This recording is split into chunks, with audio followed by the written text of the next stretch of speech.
Hello दोस्तों, आशा करता हूँ आप सभी अच्छे होंगे। दोस्तों, आज हम पढ़ने वाले हैं कक्षा 7वीं की गणित। और हम पिछले कई वीडियोस में पढ़ते आ रहे हैं कक्षा 7वीं की गणित को। और हम पढ़ते पढ़ते पहुँचे अध्याय 11 में, जहाँ पे हम अध्याय 11 में परिमेय संख्याओं का दशमलव निरूपण एवं संक्रियाएँ, इस चैप्टर को हम इस वीडियो में पढ़ेंगे। तो इसमें क्या क्या बातें हैं, कौन कौन सी बातें हैं, मैं थोड़ा सा बता दूं कि हम क्या पढ़ने वाले हैं। आज हम पढ़ने वाले हैं दोस्तों, परिमेय संख्याओं में भाग की क्रिया कैसे होती है। ठीक है, शांत दशमलव एवं अशांत दशमलव क्या होते हैं, किसे कहते हैं, वो हम जानेंगे। और अशांत आवर्ती दशमलव का निरूपण किस प्रकार से हम करेंगे। ठीक, चौथी बात ये कि ऋणात्मक संख्याओं का दशमलव निरूपण कैसे करेंगे, उसको हम देखेंगे। उसके बाद में पांचवा पॉइंट ये कि प्रश्नावली 11.1 के सभी सवालों के हल एक एक करके हम समझेंगे। दोस्तों, इसके पहले हमने अध्याय 10 के सभी सवालों को प्रश्नावली के सभी सवालों को हल करके देखा है। अगर आप नहीं देख पाए होंगे तो डिस्क्रिप्शन बॉक्स में लिंक है, वहाँ से आप देख सकते हैं। दोस्तों, आज हम पढ़ेंगे इस चैप्टर को जिसमें दशमलव के बारे में है। और इसमें परिमेय संख्याओं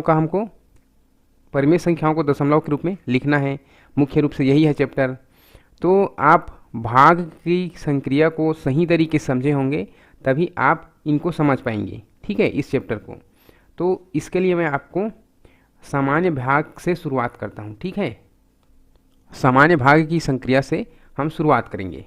तो आप वीडियो से लगातार बने रहेंगे। वीडियो अच्छा लगे तो ज़रूर लाइक करना, शेयर करना अपने दोस्तों के साथ, और नए होंगे तो चैनल से जुड़ जाना, चैनल को सब्सक्राइब करके। तो चलिए हम शुरू करेंगे। तो सबसे पहले इसको समझने के लिए आप सामान्य भाग को पहले समझिए आप।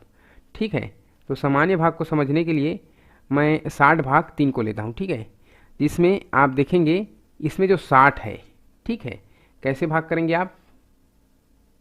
इस 60/3 को समझने के लिए हम इसको भाग के रूप में लिखेंगे। ठीक है, तो इसको भाग के रूप में लिखने के लिए हम यहाँ पे 60/3 को भाग के रूप में लिख लेंगे 60/3।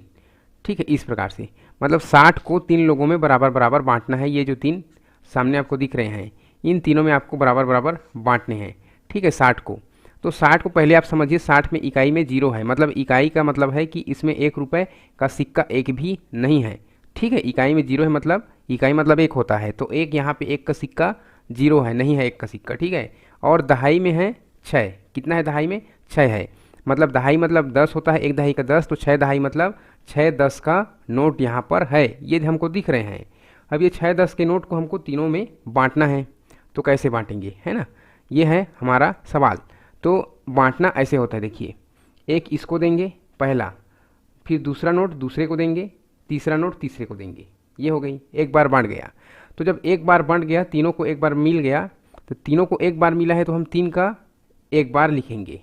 लेकिन अभी हमारे पास और है 3, मतलब एक इसको मिल जाएगा, एक इसको मिल जाएगा, और एक इसको मिल जाएगा।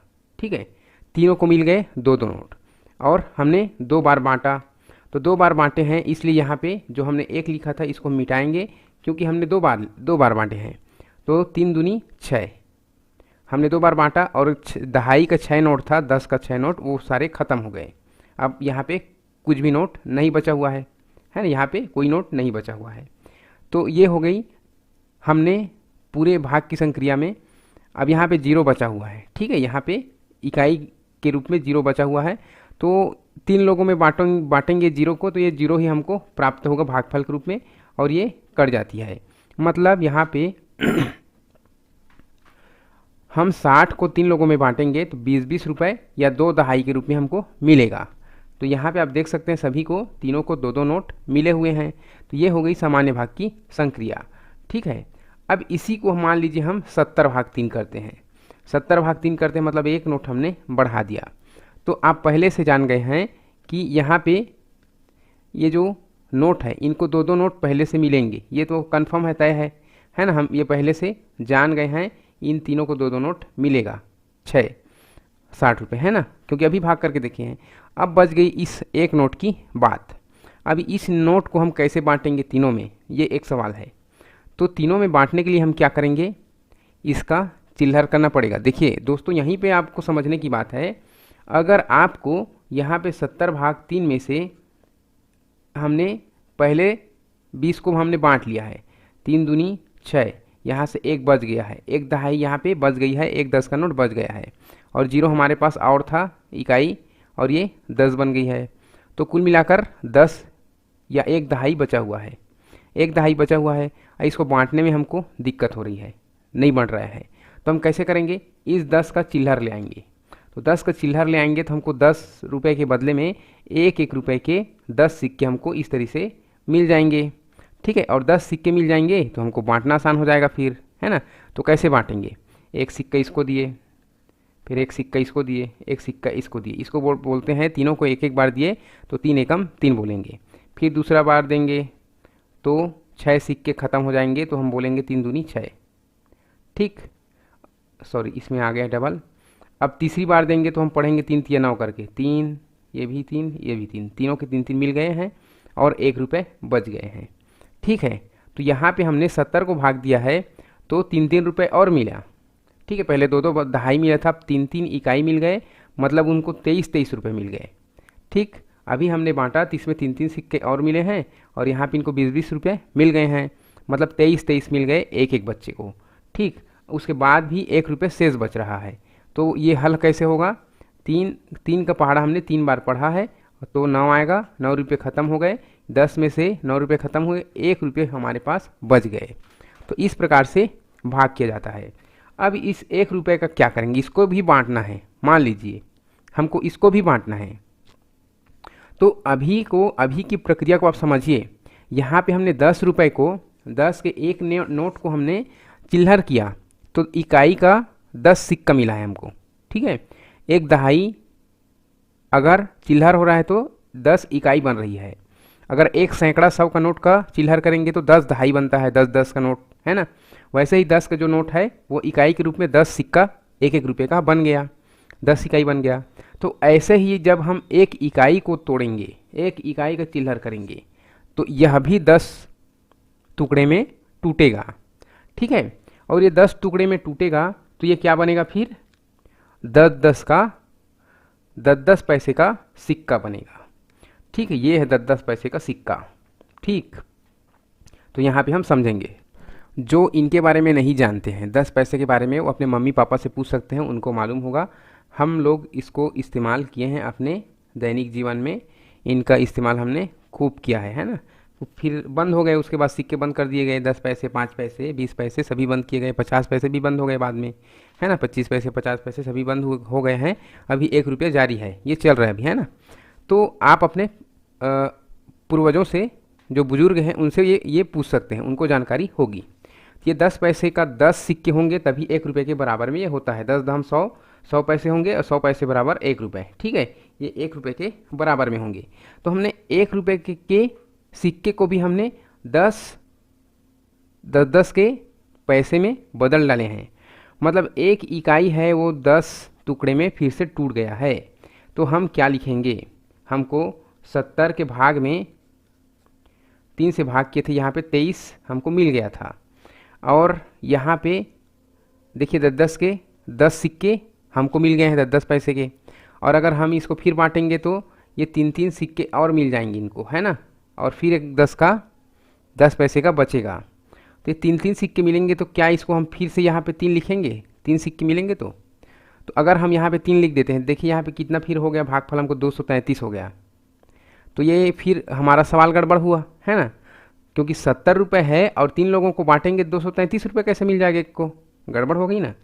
तो ये इसको हमको अलग करने के लिए, चूँकि यहाँ तक इकाई है 3 से 3 और ये 2, ये 3 इकाई है, 2 दहाई है, ये वाला 3 है वो इकाई नहीं है, इकाई का टुकड़ा है, 10वां टुकड़ा है, और इस 10वें टुकड़े का 3 हिस्सा किसी एक बच्चे को मिला हुआ है। ठीक है, तो यहाँ पे ये 3 अलग है, ये 3 अलग है, ये इकाई वाला 3 है, ये 10वां हिस्सा वाला 3 है। तो हम कैसे जानेंगे कि ये जो 10वां हिस्सा वाला है ये 3 करके, तो उसके लिए यहाँ पे एक बिंदु लगाया जाता है। ठीक है, और एक बिंदु लगाया जाता है, इसको पढ़ा जाता है दशमलव, क्योंकि इसके बाद वाले जो अंक रहते हैं वो 10वां हिस्सा वाला होता है, इकाई का 10वां टुकड़ा वाला। ठीक है, इसलिए यहाँ पे एक बिंदु लगाकर इनको अलग किया जाता है, ताकि हमको पता चले कि इधर के अंक अलग हैं, इकाई दहाई सैकड़ा हज़ार है, और इधर के अंक 10वां हिस्सा, इकाई का 10वां हिस्सा, और आगे लिखा जाएगा मान लीजिए तो ये 100वां हिस्सा कहलाएगा। जैसे इधर को इकाई, दहाई, सैकड़ा, हज़ार पढ़ते हैं, वैसे इधर 10वां हिस्सा, 100वां हिस्सा, 1000वां हिस्सा ऐसे इधर पढ़ा जाता है। ठीक है, तो आशा करता हूँ आप यहाँ पे दशमलव क्यों लगाया जाता है इस बात को आप समझ गए होंगे, और क्यों लगाया जाता है, कैसे लगाते हैं वो भी समझ गए होंगे, है ना। तो दशमलव क्यों लगाया जाता है वो हमने समझ लिया है। और यहाँ पे दशमलव लगने के बाद आगे जो 1 था वो 10 कैसे बन गया, क्योंकि दशमलव लगाने के बाद में इधर वो 10 हिस्से में टूट जाता है। एक इकाई था पहले, 1 था, और वो 10 हिस्से में टूट जाता है, इसलिए वो 10 हिस्सा बन जाता है, इसलिए यहाँ पे एक शून्य लगते जाता है दशमलव लगने के बाद। तो ये उसका कारण है। ठीक है, जीरो लगने का कारण यही है कि वो 10वां हिस्से में टूटते जाता है। तो आशा करता हूँ इस बात को आप समझे होंगे, और नहीं समझे होंगे तो फिर से आप कमेंट करना, मैं दशमलव पे एक डिटेल वीडियो बनाने की कोशिश करूँगा। ठीक है, तो चलिए हम पॉइंट पे आते हैं, समझने का प्रयास करेंगे हम किसी एक परिमेय संख्या को दशमलव के रूप में निरूपित करने में। ठीक है, तो हमारा सबसे पहला पॉइंट है परिमेय संख्याओं में भाग की क्रिया। तो देखिए, परिमेय संख्या किसको बोलते हैं, जो P/Q के रूप में होना चाहिए, मतलब अंश और हर के रूप में होना चाहिए, जिसमें हर का मान है वो 0 के बराबर में नहीं रहना चाहिए। ठीक है, हर का मान है वो 0 के बराबर नहीं होना चाहिए, 1, 2 कुछ भी रहना चाहिए, तो उसको हम बोलते हैं परिमेय संख्या। तो यहाँ पे 2/5 है, ये परिमेय संख्या है। अब इस 2/5 का मतलब होता है दोस्तों कि 2 को 5 भाग में बराबर बराबर बांटना होता है। 2/5 का मतलब होता है 2/5। अब हमको 2 को बराबर बराबर, देखिए 5 बच्चे यहाँ पे दिख रहे हैं आपको, इन पाँचों को बराबर बराबर बांटना है। अब आप कैसे बांटेंगे, तो अभी मैंने आपको तरीका बताया कि इकाई को भी हम तोड़ सकते हैं 10 हिस्से में, और ये टूटेगा ही 10 हिस्से में। ठीक है, तो यहाँ पे देखिए 2/5 है, 5 का, पाँचों को तो हम बांट नहीं सकते इनको, तो हम यहाँ पे इसीलिए 0 बार पहाड़ा पढ़ते हैं, 0 लगाते हैं, और 2 को नीचे सेम टू सेम जैसा है वैसा उतार लाते हैं। इसके बाद यहाँ पे जब दशमलव लगाते हैं तो यहाँ पे ये जो 2 है वो 20 बन जाता है, यहाँ पे शून्य लग जाता है, अर्थात एक रुपये का एक सिक्का है वो 10-10 पैसे के 10 सिक्के में टूट जाता है। तो 2 सिक्के हमारे पास तो कितने हो जाएंगे, 10-10 पैसे के 20 सिक्के हो जाएंगे, इसीलिए ये यहाँ पे 20 हो जाता है, मतलब इसमें शून्य लिखा जाता है। ठीक है, हमको लिखना पड़ता है, ऑटोमेटिक कैसे लिखा जाएगा, तो यहाँ पे हमको शून्य लिखना पड़ता है, क्योंकि अब ये 2 नहीं रहा, 2 इकाई नहीं रहा, ये इकाई के 10वें हिस्से या 10-10 पैसे के 20 सिक्के बन गए हैं, इसलिए यहाँ पे शून्य लगा के हमने 20 बनाया। अब ये 20 बन गया है तो आसानी से हम बांट सकते हैं। यहाँ पे सिर्फ 2 सिक्के थे, इसलिए हमको 5 को बांटने में यहाँ पे परेशानी थी, तो हमने क्या किया है, उसको चिल्हर में बदल लिया है, 10-10 पैसे के सिक्के में बदल लिया। तो यहाँ पे 1 रुपये बराबर 10 सिक्के मिल गए हैं, तो 2 रुपये बराबर हमको 20 सिक्के मिलेंगे, और 20 सिक्के को हम 5 लोगों में आसानी से बांट सकते हैं। ठीक है दोस्तों, तो पाँचों में जब हम बांटेंगे तो कितना मिलेगा, 5 चौके 20 होता है, तो 4-4 मिलेगा। ठीक है, 5 चौके 20, और ये पूरे सिक्के ख़त्म हो जाएंगे। ठीक है, पाँचों को 4-4 सिक्के मिलेंगे, कितने कितने के, 10-10 पैसे के, मतलब एक को मिला 40 पैसे। ठीक है, यहाँ पे हम फिलहाल 10 का मतलब 1 रुपये का है चिल्हर, तो हम वो करके देखते हैं। ठीक है, ये एक इसको मिलेगा, फिर ये एक इसको मिलेगा, इस तरह से आपको बांटना है। पहले पाँचों को एक एक सिक्के दिए, फिर यहाँ से उठा लाए, एक सिक्का इसको मिलेगा, फिर इसको मिलेगा, दो सिक्के हो गए, यहाँ भी 2 सिक्के, यहाँ पे भी 2 सिक्के, और यहाँ पे भी 2 सिक्के। हमने 1 रुपये को हमने बांट लिया, तो सभी को 2-2 सिक्के मिले हैं, और 2 रुपये को बांटेंगे तो फिर 4-4 सिक्के मिलेंगे, अर्थात एक एक को 40-40 पैसे मिलेंगे। तो ये 40 पैसे को ऐसे लिखा जाता है 0.4 रुपये। ठीक है, या फिर हम 40 पैसे लिख सकते हैं, यहाँ पे रुपए में है। तो अर्थात परिमेय संख्या 2/5 को कैसे दर्शाएंगे हम, 0.4 के रूप में। तो हमारा पाठ है परिमेय संख्याओं को दशमलव निरूपण करना। तो हमने एक परिमेय संख्या को दशमलव के रूप में दर्शा दिया। आशा करता हूँ आपको समझ में आ रहा होगा। समझ में आ रहा होगा तो फटाफट से लाइक की बटन दबाते रहें और अपने दोस्तों को भेजते रहें। ठीक है, शेयर करते रहें, तो ये समझ गए होंगे। अब हम दूसरे पॉइंट पे चलते हैं। हमारा अगला पॉइंट क्या था, हमारा अगला पॉइंट है शांत एवं अशांत दशमलव। ठीक, तो हम यहाँ पे चलते हैं शांत एवं अशांत दशमलव। शांत और अशांत दशमलव को समझने के लिए हम दो एग्जाम्पल लेंगे दोस्तों। यहाँ पे हम पहला एग्जाम्पल लेंगे 3/8 का, ये भी एक परिमेय संख्या है 3/8, और एक एग्जाम्पल लेंगे हम 20/3 का। ठीक, तो 3/8 को हम देखिए दशमलव के रूप में निरूपित करेंगे। 3/8 का मतलब है 3 भाग 8। ठीक है, 8 से भाग देंगे, पहले 0 बार देंगे तो ये 3 का 3 रहेगा। अब ये 3 सिक्का है, मान के चलिए 3 रुपये का है ना। अब इसको 10-10 पैसे के सिक्के में बदलेंगे तो 30 सिक्के हो जाएंगे। और यहीं पे याद रखना है कि हम 10-10 के सिक्के में 10-10 पैसे के सिक्के में बदल रहे हैं, मतलब इकाई के 10वां हिस्सा में बदल रहे हैं। तो 10वां हिस्सा बदल रहे हैं मतलब दशमलव का चिन्ह यहाँ से लग जाएगा, और दशमलव का चिन्ह लगा मतलब ये 10-10 के पैसे के सिक्के में बदल गए, 30 सिक्के हो गए। अब ये 30 सिक्के को हम बांटेंगे तो 8 लोगों में आसानी से अब बांट सकते हैं। तो 8 × 24, 8 × 4 32, 8 × 24 है ना। 3 बार में 24 सिक्के बटाएंगे और यहाँ पे 6 सिक्के बचेंगे, 6 सिक्के बचेंगे है ना। तो यहाँ पे दशमलव चूँकि लगा हुआ है तो आगे जो लिखाएगा फिर यहाँ पे जो संख्या है उसका 10वां हिस्सा लिखाएगा, अर्थात यहाँ पे फिर से 0 लग जाएगा। ठीक, तो अब यहाँ पे 8 का पहाड़ा हम फिर से बढ़ेंगे, 8 × 7 = 56। ठीक है, तो यहाँ पे 56 और यहाँ पे 60 में से 56 घटेगा, यहाँ पे 4 लिखा जाएगा। और चूंकि दशमलव लगा है फिर से इसके आगे जो संख्या लिखेगी उसका 10वां हिस्सा होगा, अर्थात यहाँ पर भी एक 0 लगेगा, ये भी 10वां हिस्सा होगा है ना। तो यहाँ पे अब 40 हो गए, तो 8 × 5 = 40। तो यहाँ पे देखिए एक स्थिति ऐसे आई कि ये पूरा कट गया, हमको शेष फल के रूप में कुछ भी नहीं मिला और भागफल के रूप में मिला 0.375। ये एक परिमेय संख्या को हल करने पर। हम दूसरी परिमेय संख्या 20/3 को देखते हैं हल करके। ठीक है, 20/3 को हल करके देखते हैं। तो 3 × 6 = 18, ये तो कट गई, 18 बच गया 2। अब 2 तो 3 लोगों में बांटते नहीं बनेगा, तो क्या करेंगे 2 रुपये को हम फिर से 10-10 पैसे के सिक्के में बदलेंगे, मतलब 2 1-1 रुपये का इकाई है ना। यहाँ पे हम इकाई को 10 भाग में तोड़ रहे हैं, मतलब यहाँ पे दशमलव लगना शुरू हो जाएगा और ये 20 पैसे 10 पैसे के 20 सिक्के हो जाएंगे, तो ये 20 हो गए है ना। अब हम इसको बांटेंगे तो फिर से 3 × 6 = 18 और फिर से 2 बच गए। तो यहाँ पे आपको सवाल को समझना है। यहाँ पे हम पहाड़ा पढ़ रहे हैं, उसके बाद फिर से इसमें 2 बचा, तो ये 20 पहले 20 था फिर 20 हो गया और दशमलव लग गया है तो फिर से 20 हो जाएगा। मतलब हर बार 20 होते जा रहा है और आगे आपको पहाड़ा पढ़ते रहना है, ये आगे हल ही नहीं होगा। ठीक है, तो ये क्या, ये बार बार 6 यहाँ पे आते रहेगा और ये 2 फिर 0 लगेगा, 20 बनेगा, फिर 18 आएगा, फिर से 2 बचेगा, फिर 0 लगेगा तो फिर से वो 20 बन जाएगा। इस प्रकार से प्रक्रिया आगे बढ़ते रहेगी, कभी ख़त्म ही नहीं होगी। तो इस प्रकार का जो परिमेय संख्याओं का दशमलव निरूपण होता है उसको बोला जाता है अशांत। क्या बोला जाता है?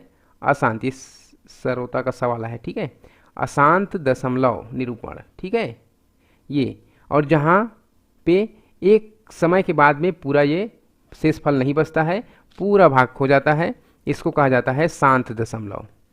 शांत दशमलव निरूपण ये है। तो ये होती शांत और अशांत दशमलव। आशा करता हूँ आप समझ गए होंगे, ठीक है, दोनों उदाहरण से। अगला हमारा पॉइंट है अशांत आवर्ती दशमलव का निरूपण। अच्छा, तो इसको समझने के लिए मैं इसी एग्जाम्पल में समझा देता हूँ।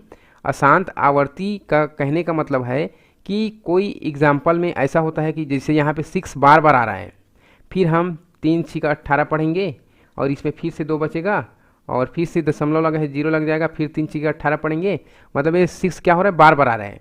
तो ऊपर में यहाँ पे हम एक बार का चिन्ह लगाते हैं, ऊपर ऐसे लाइन जैसे 6 के ऊपर में, तो और इसको हम पढ़ते हैं 6 बार, है ना, मतलब 6 बार बार आ रहा है आगे, है ना, इस चिन्ह का मतलब वही होता है।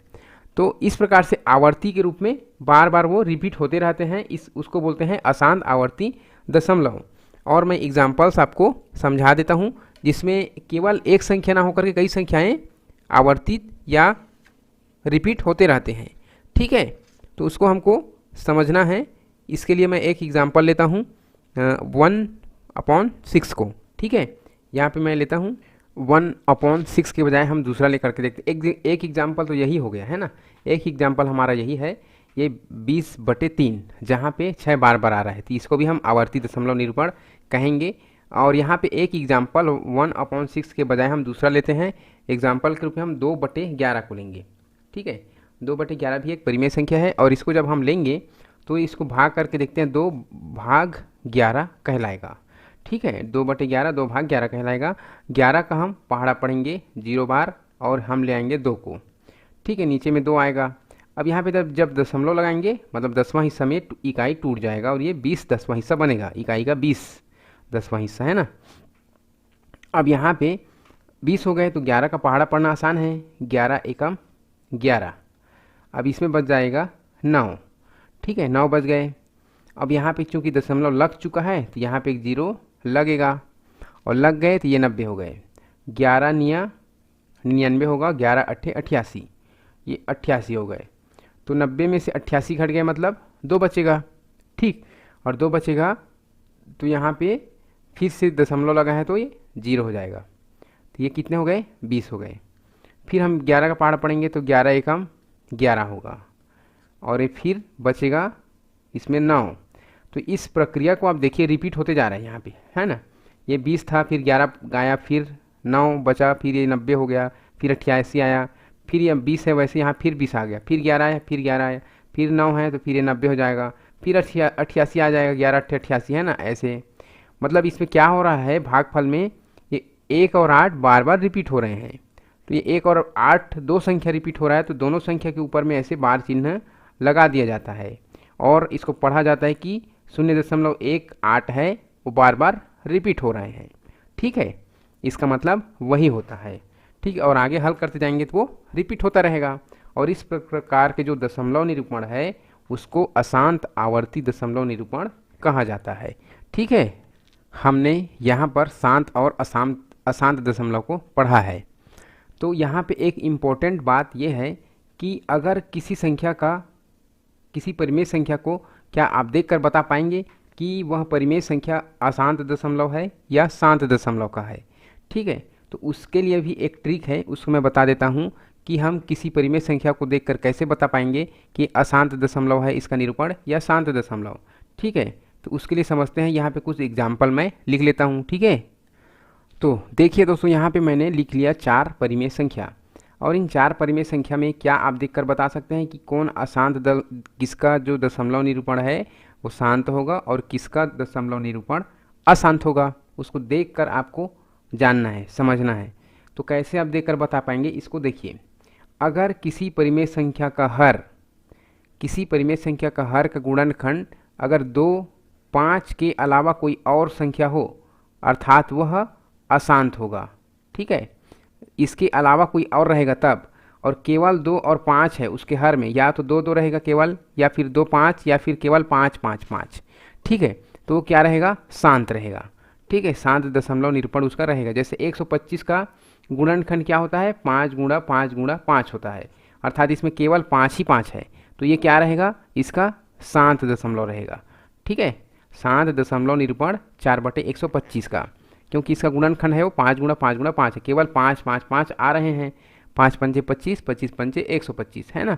तो इसका गुणनखंड में केवल 5 5 दिख रहे हैं, अर्थात ये क्या है? शांत दशमलव है। 5/18, तो इसमें जो हर है वो कितना है? 18 है।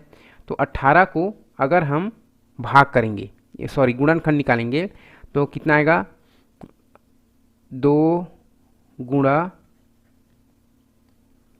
3 गुणा 3 है ना, 2 3 6 6 3 18। तो यहाँ पे देखिए 2 और 5 के अलावा कोई अन्य संख्या क्या आ गया? 3 आ गया, अर्थात ये अशांत दशमलव है। इसका जो निरूपण होगा वो अशांत होगा, आगे बढ़ते जाएगा, ये कटेगा ही नहीं पूरा पूरा। ऐसे ही 8 में भी है ना, 8 में क्या आएगा? 2 गुणा 2 गुणा 2 आएगा, 2 दूनी 4 4 दूनी 8। इसमें केवल 2 ही 2 है, मतलब ये शांत दशमलव निरूपण है ये। ठीक, 100 में क्या आएगा? 2 गुणा 2 गुणा 5, 2 दूने 4 4 पंचे 20, 20 पंचे 100। इसमें केवल 2 और 5 आया है, मतलब ये शांत है, शांत दशमलव है। ठीक, तो इस प्रकार से यहाँ पे आपको किसी परिमेय संख्या के हर के गुणनखंड को देखकर आप बता सकते हैं कि वह उसका जो निरूपण है वो शांत दशमलव होगा या अशांत होगा। ठीक है, ये एक ट्रिक हुई। अब हम चलते हैं अपना अगला पॉइंट, ऋणात्मक संख्याओं का दशमलव निरूपण। तो अभी तक हमने दशमलव निरूपण पढ़ा है, जैसे कि 2/5 का हमने दशमलव निरूपण किया है 2/5 करके। ठीक है। तो इसमें हमने क्या पाया, 0.4 उत्तर के रूप में हमने पाया था। तो यह अगर ये ऋणात्मक होती, यहाँ पे ऋण 2/5 होता तो इसके उत्तर में भी भागफल में ऋण लग जाता, ये 0.4 के बजाय ऋण 0.4 इसका उत्तर मिलता। और कुछ नहीं है, जहाँ पे ऋणात्मक होगी वहाँ पे उत्तर में भी हमको ऋणात्मक मिलेगा। ठीक है, तो ये हमको याद रखना है बस। इसके बाद हम चलेंगे हमारा अगला पॉइंट, प्रश्नावली 11.1 के सभी सवाल को धीरे धीरे हम एक एक करके हल करेंगे। ठीक है, तो सवाल नंबर पहले से शुरू करते हैं। सवाल नंबर पहला है कि बिना भाग दिए निम्न में से शांत एवं अशांत आवर्ती पदों वाली दशमलव संख्याओं को छांटिए। तो यहाँ पे हमको भाग करके नहीं देखना है, बिना भाग करे हमको बताना है कि कोई परिमेय संख्या अशांत है या शांत दशमलव निरूपण होगा उसका। ठीक, तो यहाँ पे हम बताते हैं। देखिए, हमने बताया कि किसी हर के जो गुणनखंड है वो 2 या 5 रहेगा, या सिर्फ 2 2 2 या 5 5 हो तो वो शांत होगी। अर्थात इसके हर में 5 है तो ये शांत होगा। पहला 4/5 शांत दशमलव निरूपण होगा पहला। 8/7 तो 7 का जो गुणनखंड है वो 7 होगा, मतलब ये 2 और 5 के अलावा कोई दूसरा अंक है तो ये है अशांत। ठीक है, अशांत दशमलव निरूपण। फिर ऋण है 15/49। ठीक है, तो ये भी 7 × 7 रहेगा इसका गुणनखंड, अर्थात यह भी, इसमें भी 2 5 नहीं है तो यह भी क्या है, अशांत, अशांत दशमलव निरूपण। तीसरा वाला भी, चौथा वाला भी 7/50 है। तो 7/50 का गुणनखंड क्या आएगा, 50 का गुणनखंड 2 आएगा, फिर 5 आएगा, 2 दूनी नहीं, 2 पंचे 10, 10 पंचे 50, यहाँ पे भी 5 आएगा। ठीक, 2 पंचे 10, 10 पंचे 50, मतलब इसमें केवल 2 और 5 है, 2 और 5 के अलावा कोई दूसरा आता मतलब अशांत लिख दे, और केवल 2 और 5 आया है तो ये शांत दशमलव निरूपण है ना। ऐसे ही 3/28 में भी 28 का भी 2 और 5 के अलावा कोई दूसरा आएगा, है ना। 2 × 7 है ना, 2 7 14, 2 × 2 × 7 आएगा, है ना, 2 × 2 × 7, 2 2 4, 4 7 28। तो यहाँ पे 2 और 5 के अलावा कोई दूसरा अंक 7 आ गया है, अर्थात ये 28 वाला है वो क्या है, अशांत दशमलव। ठीक, इस प्रकार से हम, ये पहला है हल हुआ। सवाल नंबर दूसरा को देखिए, निम्न परिमेय संख्याओं को दशमलव, आपको ऐसे कहीं पर भी कुछ नहीं लिखना है, आप अपने जब कॉपी में नोट करेंगे, क्लास 7th के विद्यार्थियों के लिए मैं बोल रहा हूँ, अगर वो कॉपी में नोट करेंगे तो इस प्रकार से पहला सवाल लिखेंगे, उसके सामने शांत लिखेंगे, फिर दूसरा लिखेंगे और उसके सामने अशांत लिखेंगे, तीसरा को लिखेंगे, अशांत लिखेंगे, ऐसा लाइन से लिखना है। आपको कहीं पे मेरे तरह ऐसे घेर घेर के आपको नहीं समझाना है, मैं समझाने के लिए ऐसा किया हूँ। प्रश्न नंबर दूसरा, निम्न परिमेय संख्याओं को दशमलव रूप में बदलिए। अब यहाँ पे दशमलव रूप में बदलना है तो ये भाग करके हमको देखना पड़ेगा। तो पहला है हमारा 3/5, तो ये हम 3/5 करेंगे, सीधा भाग करते जाएंगे, शून्य लिखेंगे, शून्य बार करेंगे और घटाएंगे तो हमको 3 मिलेगा। अब दशमलव लगाएंगे तो यहाँ पे एक 0 बढ़ेगा। पीछे मैं सारी चीज़ें बता चुका हूँ क्यों 0 लग रहा है ना। 30 हो गए, 5 6 का 30, 5 का पहाड़ा पड़ेंगे, 6 बार में 30 आ गए, पूरा कट गया। 0.6 इसका दशमलव निरूपण, पहली परिमेय संख्या का दशमलव निरूपण 0.6, 0.6 ये।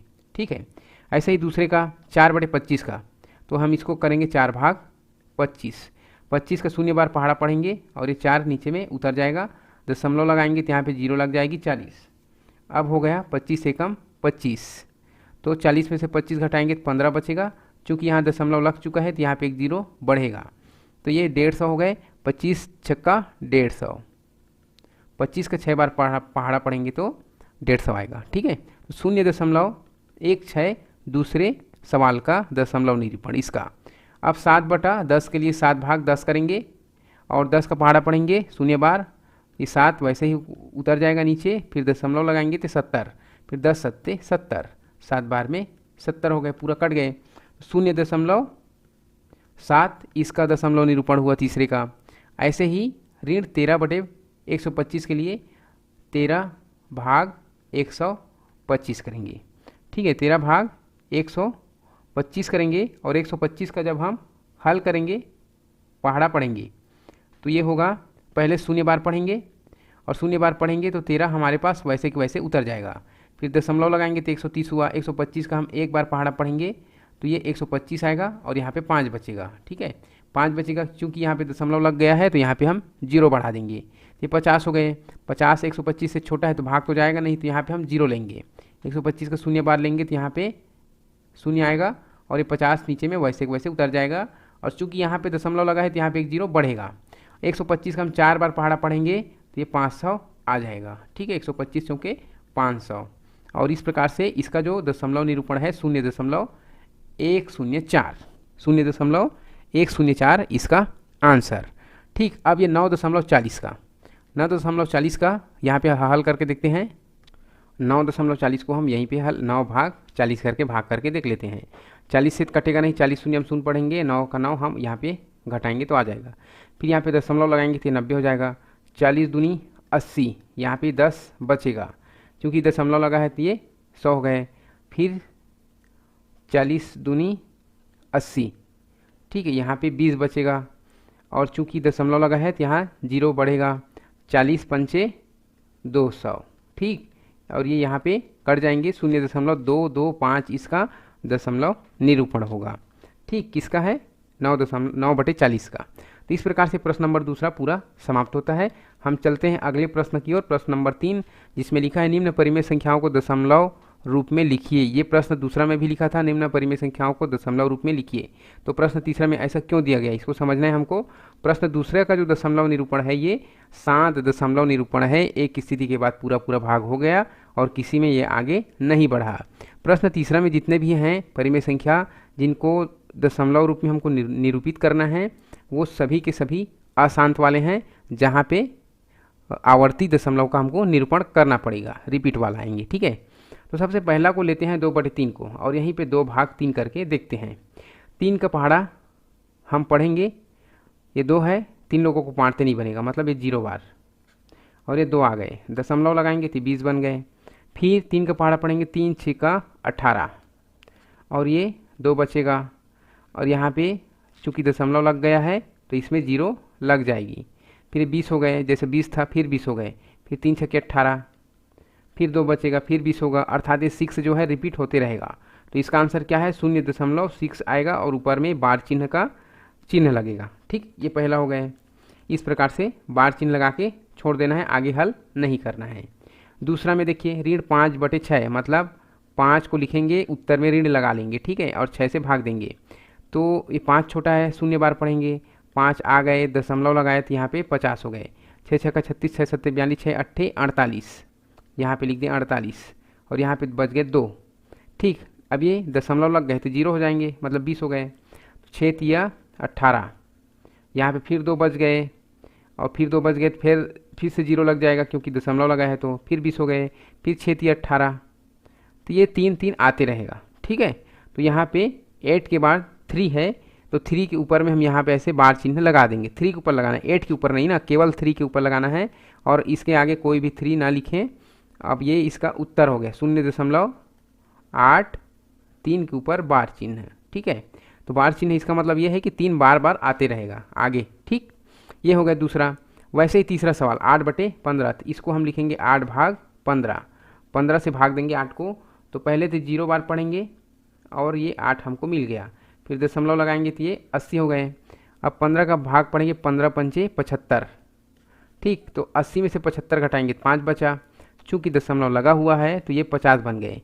अब हम 15 3 45, ठीक, 15 3 45 की फिर 5 बच गया और ये दशमलव लगा फिर 50 हो गया, मतलब 50 50 अब ये होते जाएगा और 15 3 45 3 3 ये आते रहेंगे। तो 3 रिपीट हो रहा है ना, 5 के बाद 3 रिपीट हो रहा है, तो 3 के ऊपर में इस प्रकार से ऐसे बार चिन्ह लगा देना है, बार बार आ रहा है करके। ठीक, और ये इसका आंसर हो जाएगा 0.533, 3 के ऊपर में बार चिन्ह। ठीक है, आगे हल आपको नहीं करना है। 3/11, 3/11 को 3 भाग 11 के रूप में लिखेंगे, 0 बार पहाड़ा पढ़ेंगे, 3 जैसे के तैसे हमको मिलेगा, फिर दशमलव लगाएंगे तो ये 30 हो जाएगा। अभी 11 दूनी 22 पढ़ दिए, बच जाएगा 8, दशमलव लगाए तो 80 हो जाएंगे। फिर 11 11 7 77, ठीक है, और यहाँ पे 3 बचेगा। ठीक, 3 बचेगा और 3 बचेगा तो फिर क्या आएगा, दशमलव लग गया है तो यहाँ 30 हो जाएगा और 30 हो गया, फिर से हम पहाड़ा पढ़ेंगे। देखिए यहाँ पे 30 हो गया, फिर 22 आएगा, फिर 80 आएगा, फिर से 70 आएगा। मतलब ये फिर से रिपीट हो रहा है, 11 दूनी 22 फिर आ गएगा।